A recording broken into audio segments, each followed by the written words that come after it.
Hey everyone, my name is Komal Singh, and I am so excited to be here today, sharing with you all a bit about my career journey. So, first, a little bit about myself. I am currently a senior product manager tech with Amazon, working on a new confidential product. Before Amazon, I was doing product management with Capital One, where I got an opportunity to work across multiple product portfolios. I took a product from idea to full scale launch. I worked on API product management, and then towards the end, I worked on data privacy. Before Capital One, I had my own e-commerce fashion tech startup called Namari, which I ran for about 2.5 years. And before that, I did some consulting and some business analysis. So in today's chat, I'm going to focus on three main questions in terms of agenda. As you may have gathered from the previous slide, my career has been anything but a straight line. I've done a bunch of different roles, and each role taught me or enabled me to build different skill sets. And ultimately, all of those skills enabled me to pivot into my current job, which is product management, which I absolutely love. So I'm going to talk a little bit about, how I build those skills and how it enabled me to move into product management, and also share a little bit about kind of how I have navigated my career to be in a role today where I feel like I really belong.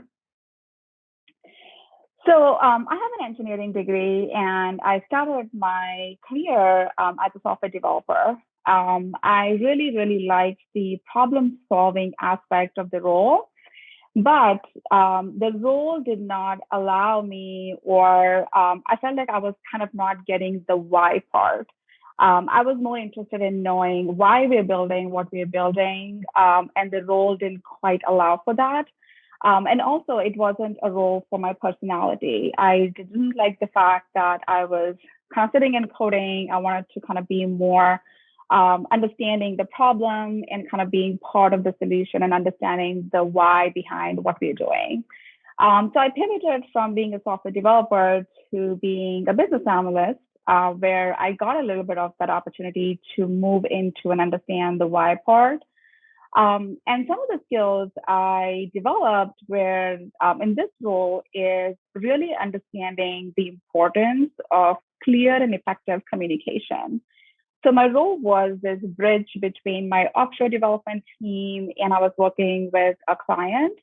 And I had to translate the business requirements that I got from my client to my offshore development team. So it was an interesting role where it really taught me the importance of clear and concise writing, clear and effective communication to really avoid that miscommunication and to really translate the business requirements into technical requirements for my team.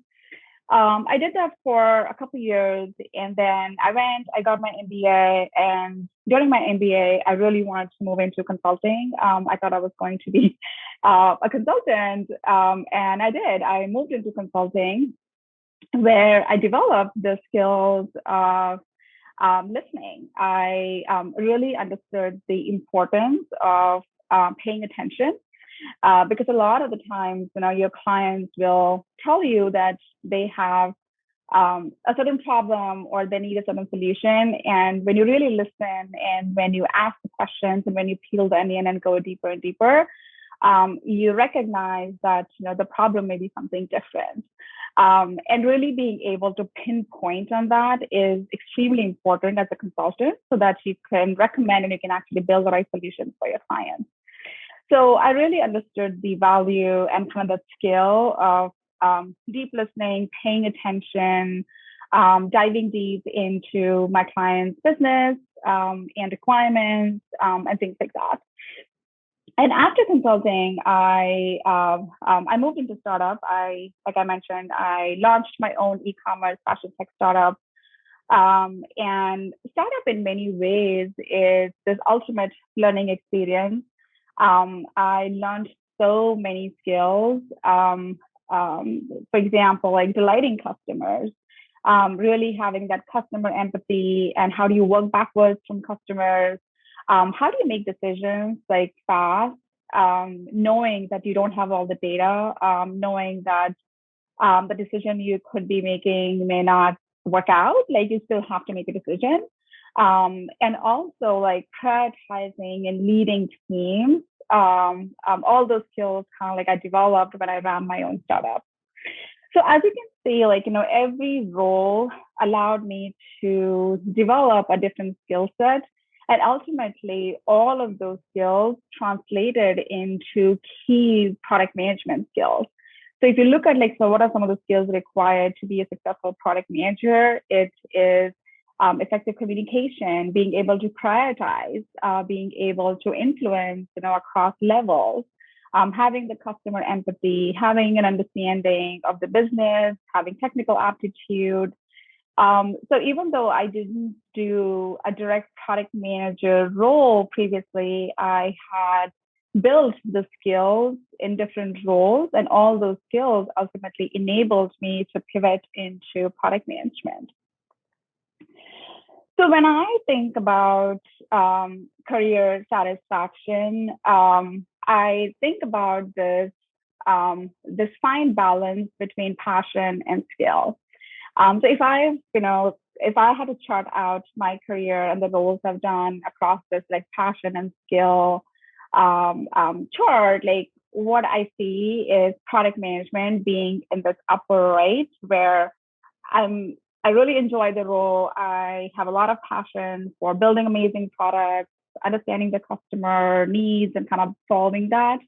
And it aligns very well with my skill. It aligns with kind of like, the skills that I've built. And if I were to kind of chart like my previous experiences, software engineer, like I didn't really have a passion for that. I don't know if I necessarily had the skills for that. I did it only for a year. Consulting, I was a skillful consultant, but I just had no passion for it. I wanted to so badly be a consultant, but when I went into consulting, I just realized that it just wasn't a role for me. It wasn't exciting enough. And when I did my startup, I had a lot of passion. Like I really loved doing a startup and building and kind of like being in this whole startup space. But it takes a lot to actually build a successful startup that can actually scale and be kind of like worthwhile.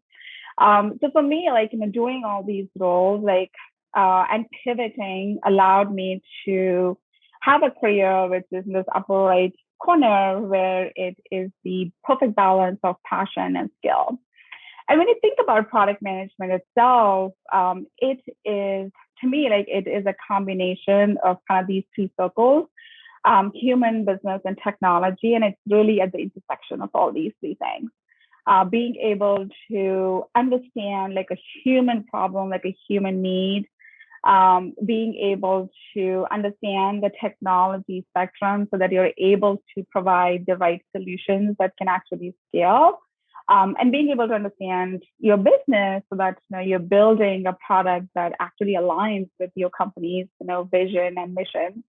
So it's really at the intersection of these three. And to be a successful product manager, like you don't necessarily have to psych in any of these three kind of circles, but you have to have the understanding of all of these three things to kind of really be a successful product manager. And for me, I feel like this role perfectly aligns because it perfectly allows me to operate at the intersection of these three circles. So one of the key decisions I have had to make one too many times in my career is figuring out when is the right time to pivot. Every time I've changed a role, or every time like I've changed companies or teams, I've asked myself, like, how do I know, the current role is not right for me, or how do I know the next role is going to be the right one for me? And you don't, like, the answer is you don't know if the next role is going to be right for you or not. But with all of the pivots that I've done so far, what I've been able to do is establish a key set of values that are important to me. And I measure the role that I'm in every day, like, against these key values. Am I being given an opportunity to be creative in this role? Is it challenging enough? Am I being empowered? Am I having an impact? Like, am I building something or doing something that is impactful? And overall, like, am I having fun doing what I'm doing? And it's like a pie chart. And every time I feel like if a piece of the pie is missing, that to me is a signal that it's probably like a good time to move on or do something different. Anytime I feel like, a piece of the pie is missing for an extended period of time, then probably it's kind of good to see what else is out there. And this is kind of like the way I've navigated my career to allow me to find a role that really kind of aligns with my skills, with my values. And it has made this kind of decision making tiny bit easier for me in terms of how do I know when to pivot, and how do I know that kind of the next role is going to work out and not work out. So in summary, what I want to leave here today is the fact that the skills required to be a successful product manager can be built in non-product roles. You just have to be more mindful of that. You just have to be more deliberate about making sure kind of you build those skill sets, and you're able to translate that as you pivot into a product management career.